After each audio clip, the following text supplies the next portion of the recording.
I'd like to call the meeting to order for Monday, May 20th, 2019. Please rise for the pledge.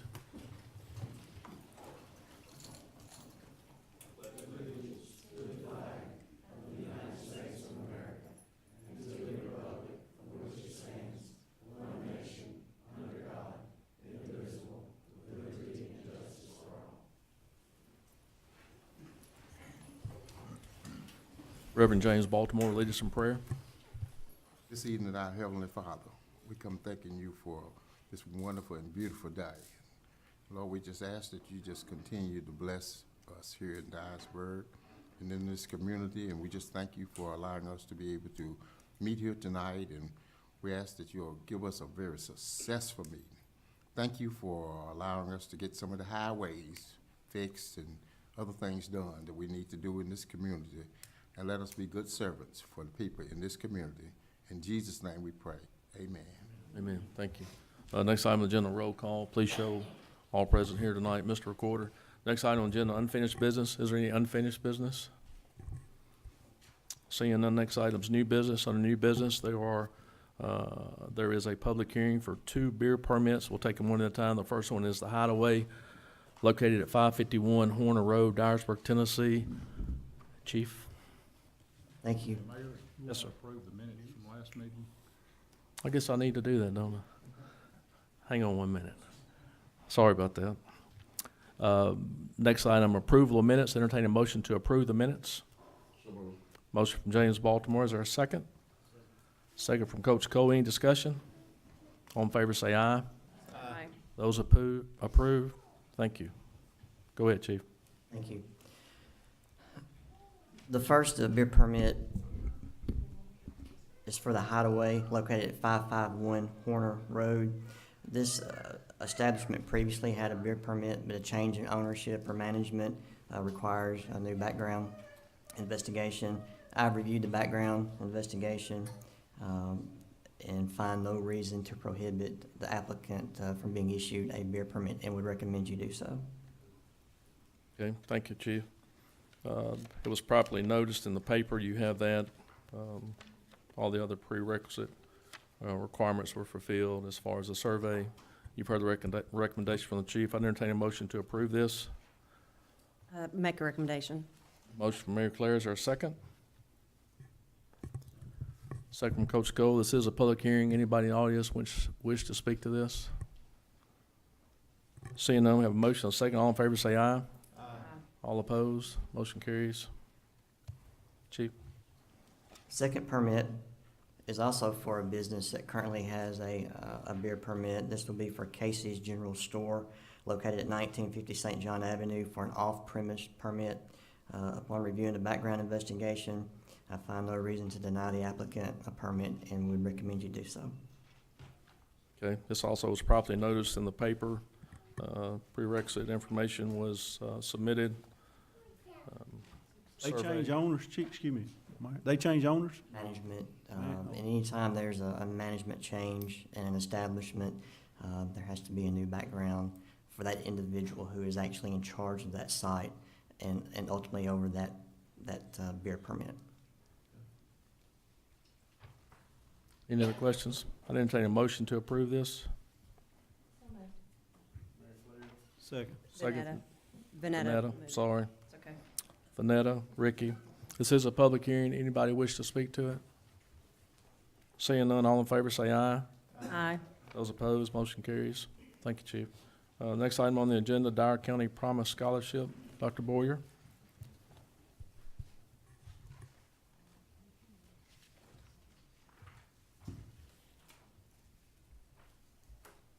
Here tonight just to say thank you for the Dyer County Promise Scholarship. We really have enjoyed using it. It's really helped our students over the past 13 years, really. I think we started it in 2006, and I know, I think John Lanham and Jeff Agee worked on it way back, and John Utendahl, and so they think that was a forerunner maybe of the Tennessee Promise. But anyway, it's all has helped our students. But I was asking today, you know, the Tennessee Promise pays tuition, which for one semester, if you're a full-time student, is about $2,200.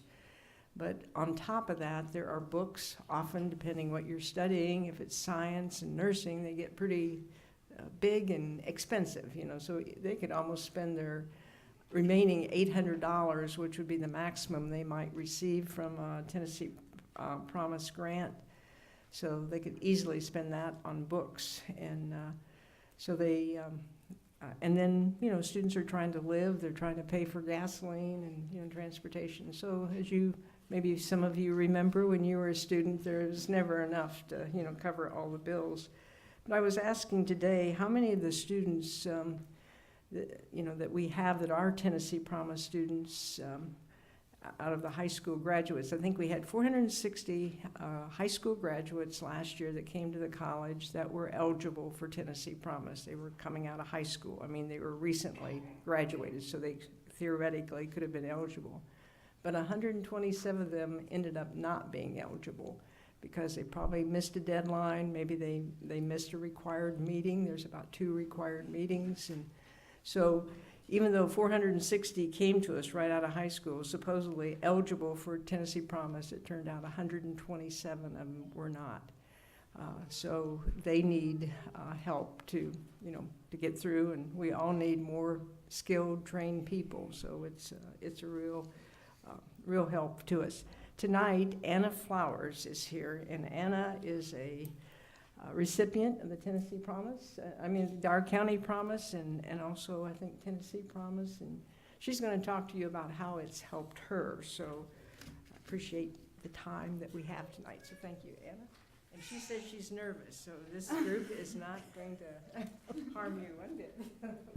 Actually, I'm one of the students that did not get Tennessee Promise, because my sister was a St. Jude patient, and I'm a St. Jude patient. So less than a year ago, I had a stroke during neurosurgery. I was getting brain tumor removed. I missed the deadline. I needed financial assistance. I came here today to say thank you. I do have Dyer County Promise. That's why I was asked to be here today. Thank you for that. Don't know who I'm thanking, but anyway, so yes, I missed deadlines. I couldn't be there. I was beside my sister. She was diagnosed with leukemia August 2017, and she's still undergoing treatment right now. My prayers were heard, and obviously I'm not currently a cancer patient. My tumor was benign, but I finished my first year of college on the dean's list as a biology major. So I wish I could express further gratuity for all of the assistance that every person has given me and other students. But for right now, all I can say is thank you. Thank you. Thank you, Anna.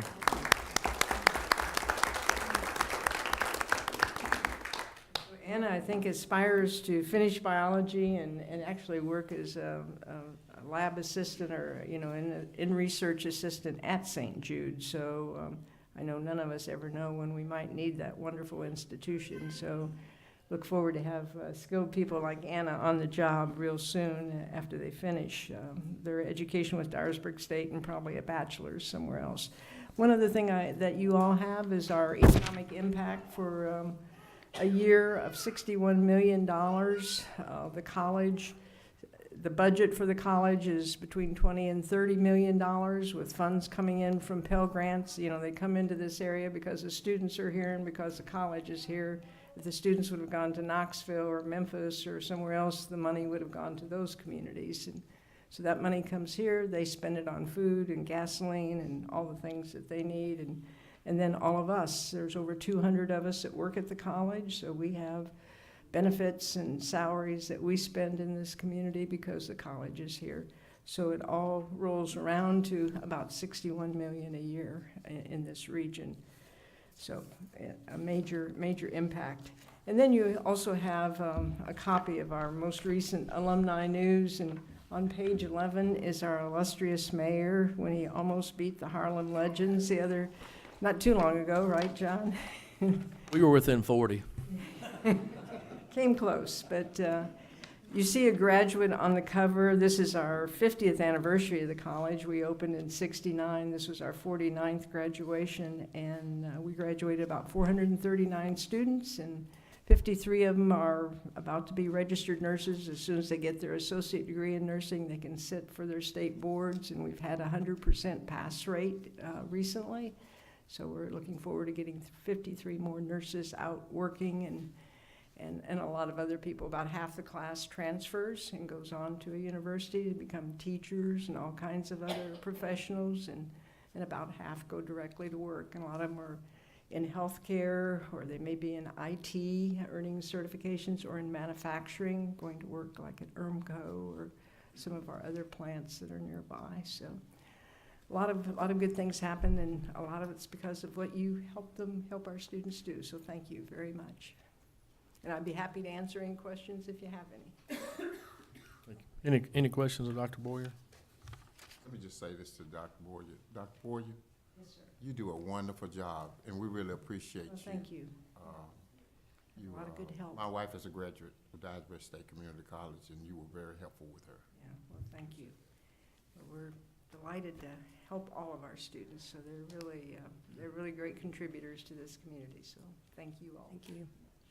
Thank you. Thank you, Dr. Boyer. We appreciate the relationship and what you do for our community. And as we've talked many times, when we have prospects come to town, they want to know about education and higher education. And it's certainly a benefit and a plus to us in this community to have Dyersburg State here. So we thank you for what you do and educating our students and the relationship that we have. Thank you very much. Mayor, can I add one more thing? Yes, sir. The state of Tennessee is always looking for people with biology degrees. So if you get a biology degree, there's a lot of opportunities for you. Oh, definitely have persistence and drive written all over me. Need to clean. Thank you, and good luck to you, Anna, and your sister as well. Okay, thank you. Next item on the agenda is Resolution 05202019, resolution for lead-based paint inspection services. About a year and a half ago, the city of Dyersburg received a home grant from THDA. This is just another step in that process that the people that are in charge of the grant for us, community development partners, sent out selection letters to those folks that provide these services for lead-based paint inspection. And this resolution is in your packet. For Frost Environmental Services is the ones that they are selecting to do this, and this is no cost to the city whatsoever. It's included in the grant. So at this time, and this is a requirement of THDA, and at this time I'd entertain a motion to approve this resolution. So moved. Motion from Dennis Mooney, is there a second? Second from Coach Cole. Any discussion? All in favor say aye. Aye. Those opposed, motion carries. Thank you. Next on the agenda, bids. Greg Williams. Greg?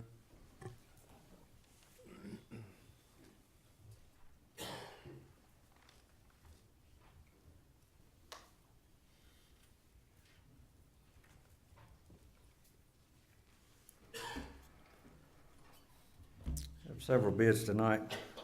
First one being for the water plant.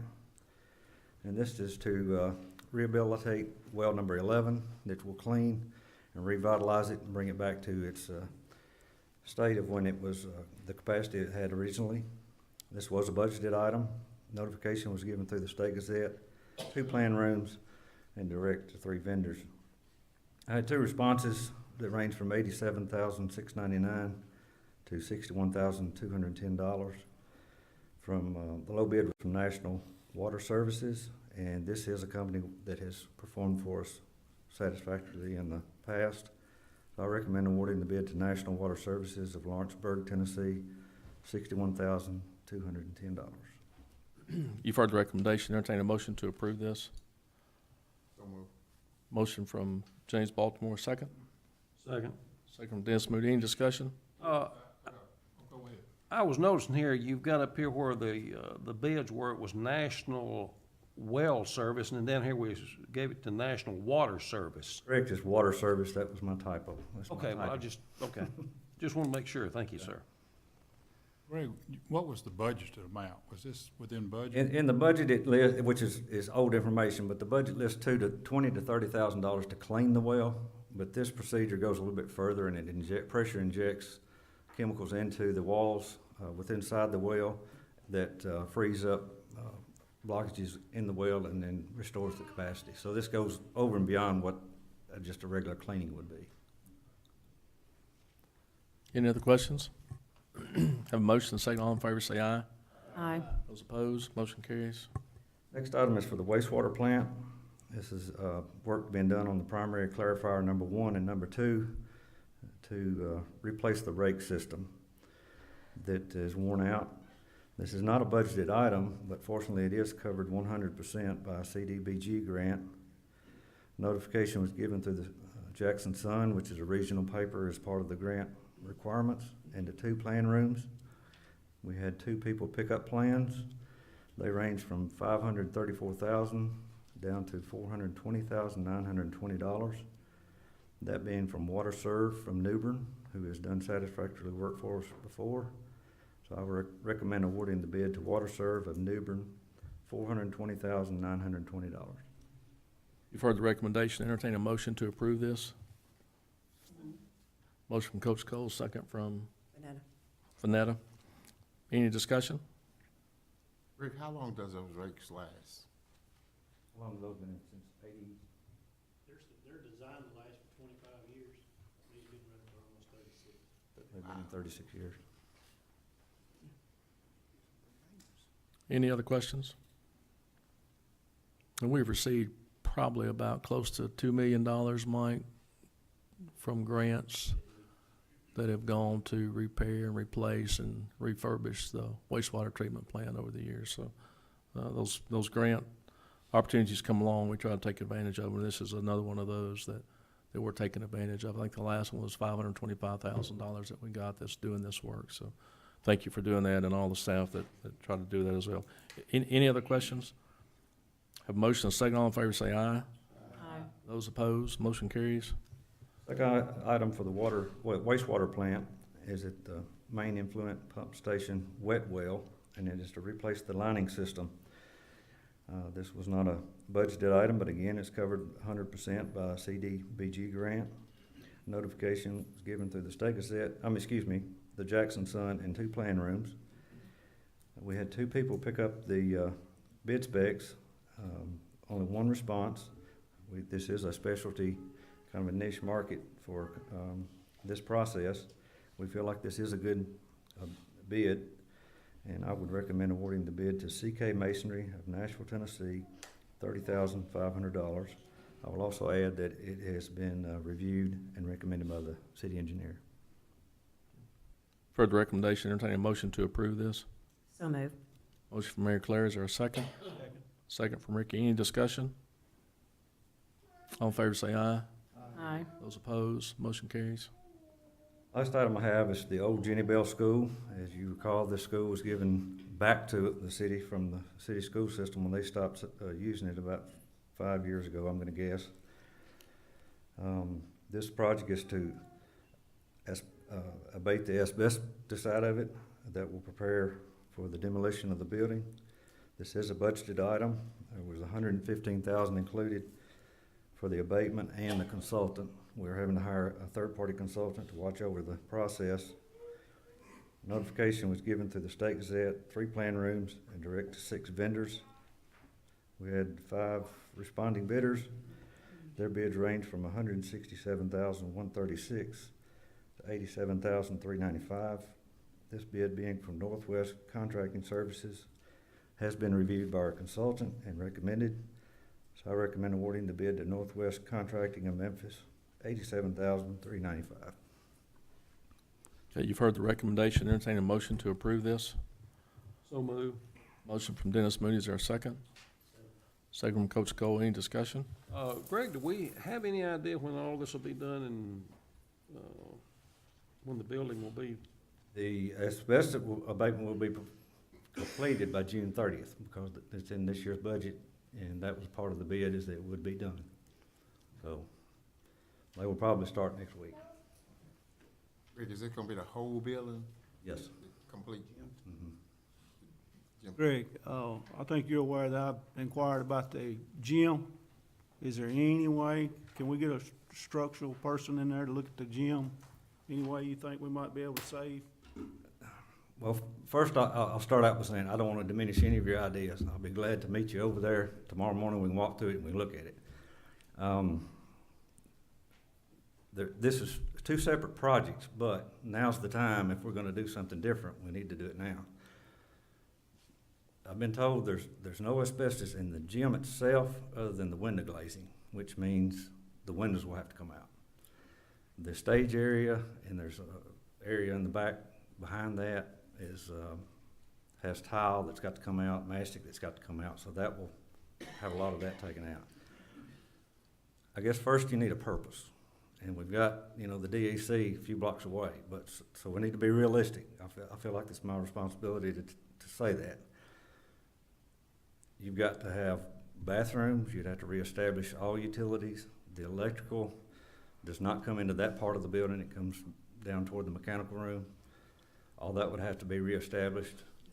I'm not real sure how the roof line lays. If you tear off part of it and leave part of it, you've had interior walls that are now exterior walls. Just a ballpark guess, I would say we're looking at $300,000 to $400,000 to make it a usable structure just as a gym. Now, I truly feel like we could probably build one for that same amount of money if that was the purpose of doing that. So again, I'll be glad to meet you over there, show you, how the shape it's in, and let you get some ideas. But if we're gonna stop the process, we need to do it within the next week, at least to go get that looked at. Greg, do you happen to, I know we've been over there and looked at it, taking pictures. You happen to bring pictures? Are there no bathrooms at all in the gym area now that have to be added? They're across the hallway. Have you looked into, since the school's old, historical registry money, preservation, that sort of thing, for the gym? The wish up until this point has been to demolish the building. Let me ask this, we've got a lot of police present here tonight, and I've talked around, and I've talked to different people, and I've talked around some ideas. I know at one time we had, a precinct over there. That part of town, Chief still in here?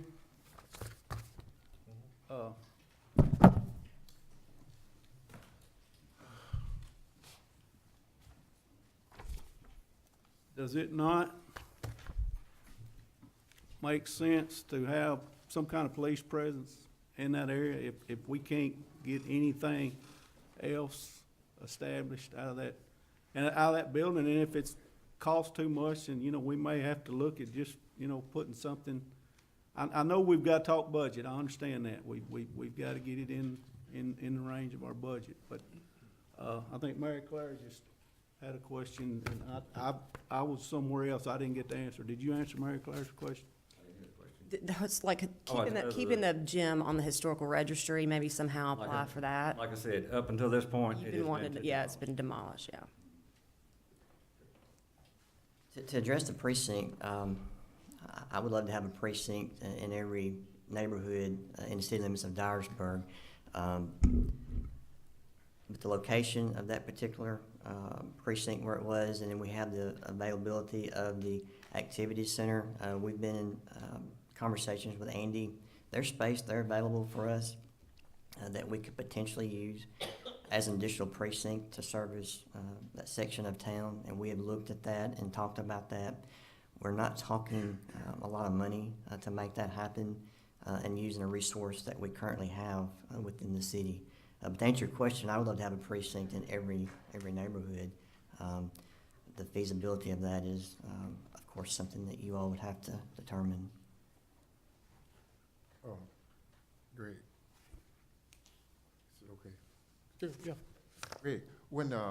I remember when they tore the school down at Bruce, and they left the gym, and it meant so much to the people in the community. And it gave the kids a place to go to. And I don't know that much about Jennyville, but it gave them a place to go to kind of keep them out of the streets. If the city could afford, or if you could get some grant money to repair it or do something over there in that area, it sure would be nice, because it would get people a place to go. Well, again, I'm not gonna argue any of your points. I think they're very valid points, and I think it's probably the same argument that, was expressed when Jenny Walker was torn down and the one on Pate was done away with. You know, I get it, but at the same time, we have a building over there that meets all the criteria to be condemned. We as the city have a building that we need to do something with. Now, if there is a portion of that that you wish to do something with, then now's the time to look at it. And, you know, if you wanna have a recreation committee, we can meet over there on site, do whatever you wanna do, but, you know, I think it will take a lot of money to do a useful facility like that. All right, if the building is demolished, like, you know, everything's demolished, are there any plans of what to do with the property? We had drawn up well, to back up, Alderman Kirk brought to me last fall or last summer a grant opportunity through Blue Cross Blue Shield. And we devised a site plan of to remove the building and create a walking track over there. That was well accepted by the neighbors. They wrote letters supporting that idea. I submitted it to Blue Cross Blue Shield. I was notified in February that we did not get the grant. They wanted, I guess they wanted money towards a structure that was built rather than spending money on taking a structure down and building something small back. So they did not fund that. That's the only grant that I have looked at, but we do have a site plan for a walking track. Greg, how old's the building? Do you know? Ricky said he went to school there, so it's old. It's gotta be old. The oldest part, I'm gonna guess, is 1920s. The That's what I'm lower thinking part, about I'm the thinking is registry. sometime in the 1950s. Okay. You know, Mike can hit me out. All right. Greg, if you were to tear it down, wonder how much money would it cost to put up a junior high gym? Yeah, James, I don't have that information. Cause I know, I know a new gym, it's got to be, you know, ADA accessible, it's got to have the restroom facilities, it's, you know, there's a lot of things that we would have to recreate on the current gym that I just don't know would be feasible, but we can definitely I know we built get to a looking at it, but now's the time. Are you saying we need, excuse me, Ms. Ball, you saying we need to get together before the asbestos crew gets in there, or? There is asbestos in the window glazing, so that's gonna be the last phase of this abatement, is to take out all the windows. Now, with that being said, they're all gonna be out. If we're gonna do something different, I need to tell them, don't take the windows out. Half of them are busted out, but don't take the remaining ones out. Now, if we choose to do something different at a later point, we're gonna have to have them remobilized in. I don't know what that will cost. I know it's a pretty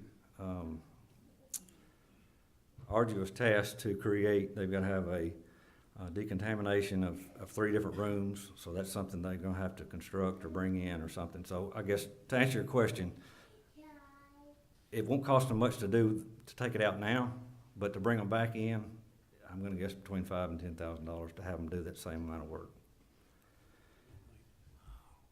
Basically, what you're saying, there's a neighborhood activity center gym that's within a few blocks of that, and it costs $300,000 to $400,000, in your opinion, to get the Jeannie Bell gym back up and operational. And that's just a shot in the dark. Yeah. Figure, you don't have any firm figures. Like I say, when you've either gotta save the hallway that has the restrooms that aren't up to code and redo those. Probably not handicap accessible either, are No, and they wouldn't be hard to make that. Would they be very hard to make them handicap accessible? I can't answer that. I don't know how, I mean, I know they're built of concrete blocks, but I don't know that answer. You know, another thing we have to consider too, everybody wants a gym over there and everything, but you know, we're just about poor as far as trying to keep up all of our recreational facilities now. We've worked for a long time trying to get this, bids and, all kind of appraisals and things like this to get this thing. It's a dangerous building. A lot of you, if you've never been over there, the basement's flooded, it's full of mold, you know, you've got all kind of problems. And, you know, we've worked hard to try to get this to where it will be taken out and the eyesore gone. But, you know, I don't think we have the additional money. Are you gonna cut out projects that we've already done in the recreation department now where you can try to save an old gym over there? And then where are you gonna get the personnel to take care of it? So, I mean, you know, this came up when the old high school gym down here, you know, they wanted to save it. And, you know, it was just no way of the cost that it would take to redo that. So, you know, we've got to consider this. We're trying to tear down old buildings around town and old houses around town. We've got a list of them now to do. So, you know, it's sometimes a building just serves its purpose and that's it. Let me ask you something. Since it's in your community, I think you're the alderman over there, aren't you? Yes, sir. I'm sorry? As alderman over there, what is your recommendation? Should we tear it down or leave it? Well, let me I don't know. interject it here. We're talking about two different things. Right. Well, actually, three different things. We've got the asbestos abatement, which has to come out at some point. Now, if we're gonna leave it there and board it up and leave it, you know, not do anything with it, You've got a bid now, it has to be done by the end of June. we've got the money funded. So we've got the I so moved that asbestos we do that. abatement, and then you've got the demolition. And then if you do wanna save the gym, we'll have to, I guess, recreate that. But the bid before you tonight is for the asbestos abatement only.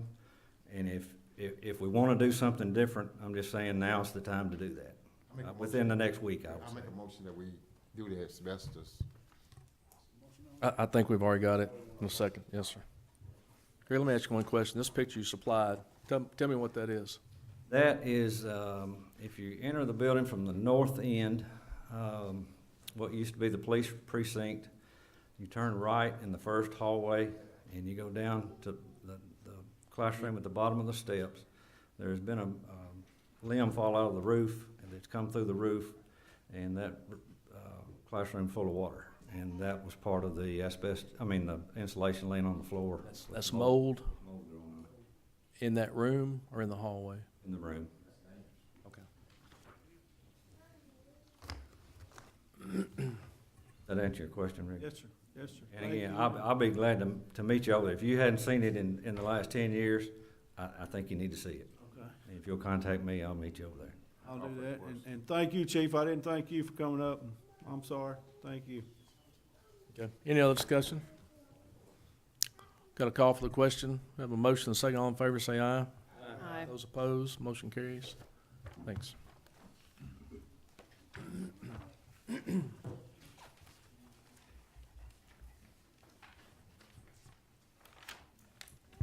Next item on the agenda is recognition of National Police Week, which we recognized that last week. Give the chief a hand clap and the members of the police department.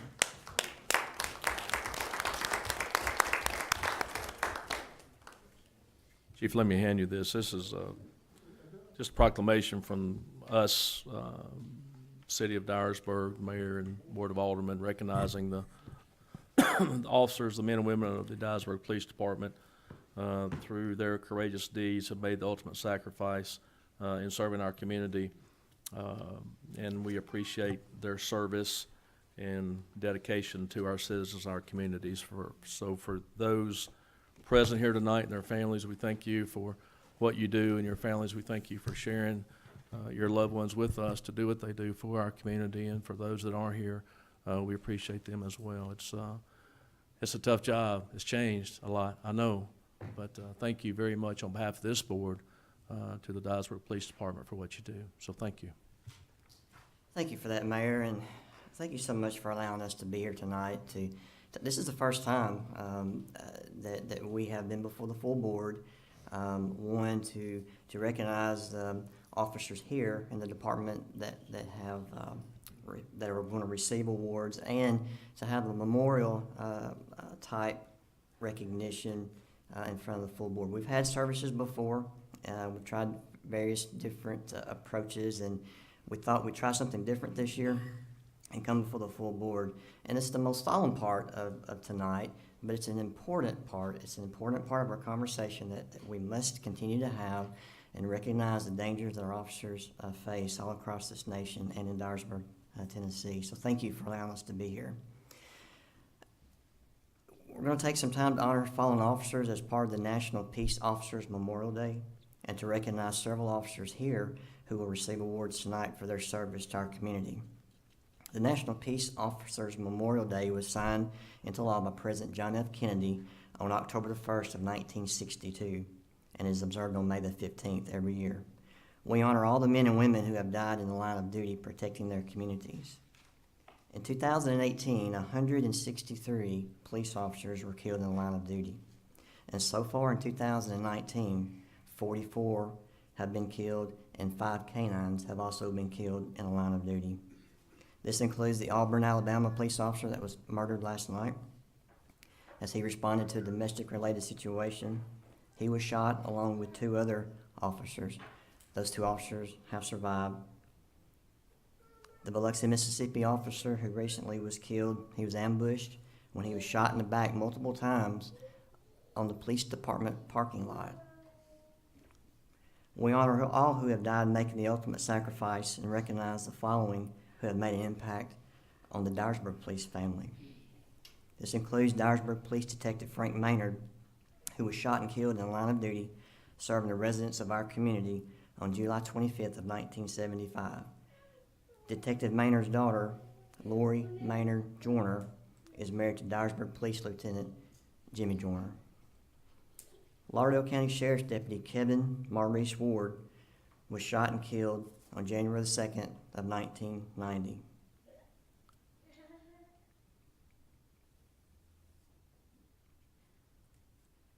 Deputy Ward's brother is Dyersburg Police Detective Rod Ward. His daughter is Dyersburg Police Officer LaQuinta Ward, and his nephew is Dyersburg Police Officer Kevin Ward. Also in attendance tonight was one of Kevin's partners for many years, Lieutenant Bill Danley, who worked with Kevin back in the 90s in Lauderdale County. Tonight we also recognize and present the following officers with awards for their service in our community.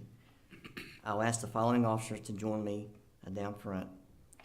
Officer Jesse McNeil, Officer Wesley Blankenship, Officer Brandon Wheeler, Lieutenant Jason Alexander, Field Training Officer Thomas Pollock, Field Training Officer Heather Defoe, Field Training Officer Thomas Harbor, Lieutenant Bill Danley, Cannon Officer Brad Perkins, and he may have his partner Axel with him, I'm not sure. You'll hear more about Axel later. I think the State Gazette is going to do us an article on Axel. He's one of our new officers, was brought over from Poland, and you'll hear much more about him later. And then Officer LaQuinta Ward.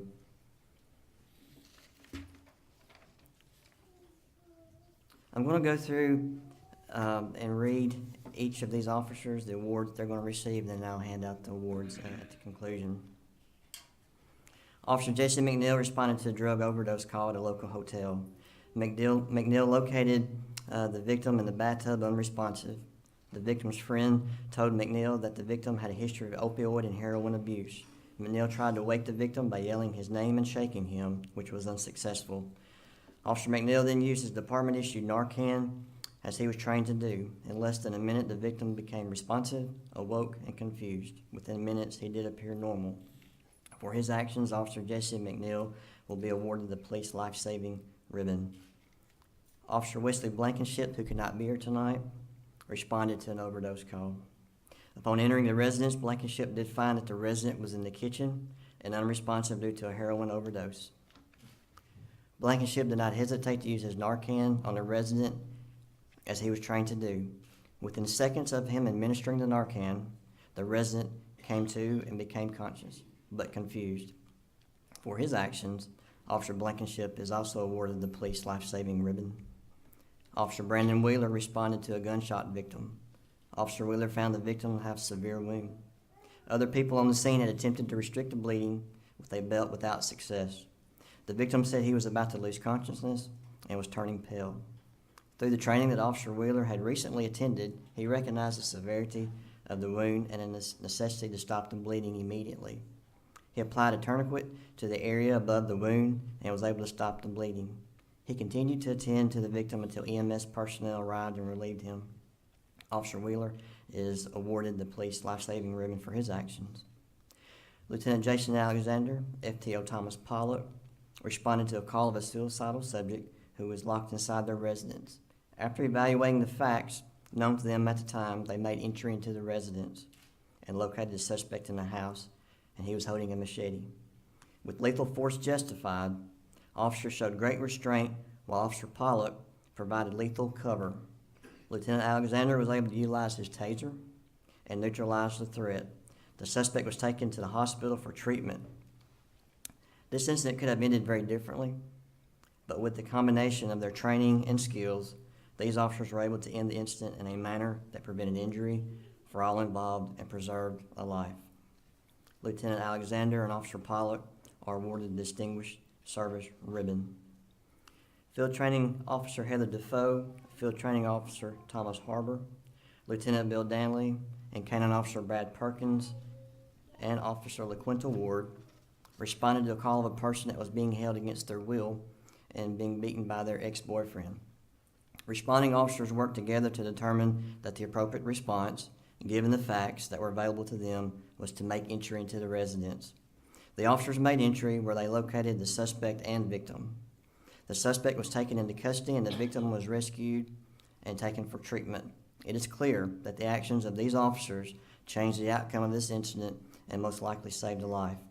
The victim had extensive injuries and had been detained against her will for some time while she was being repeatedly beaten. Officers Defoe, Ward, Harbor, Lieutenant Danley, Officer Perkins are awarded the Distinguished Service Ribbon. Field Training Officer Matt Harbor responded to an EMS call with limited information in regards to the subject being cut. Officer Harbor went above and beyond the call of duty in his actions to save a man's life. Upon arrival, Officer Harbor assessed the situation and saw that the subject was losing a lot of blood. Officer Harbor used his turn equipment to apply pressure to a very serious stab wound. Not only did Harbor assess an arterial wound correctly, he kept his calm, applied a life-saving device in the proper location. Without the urgency of the situation, knowledge, and calmness of Officer Harbor, the victim might have lost his life. The subject was later flown to the med, where he survived. Officer Harbor will be awarded the Police Life-Saving Ribbon.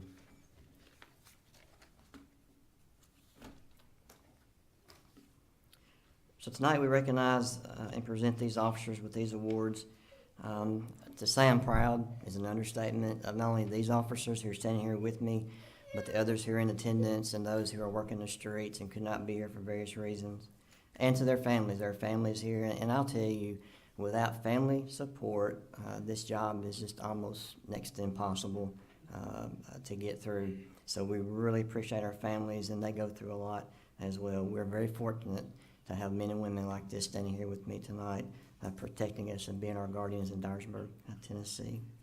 So I'll present you guys with these awards.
And that concludes this portion of our ceremony. And again, thank you.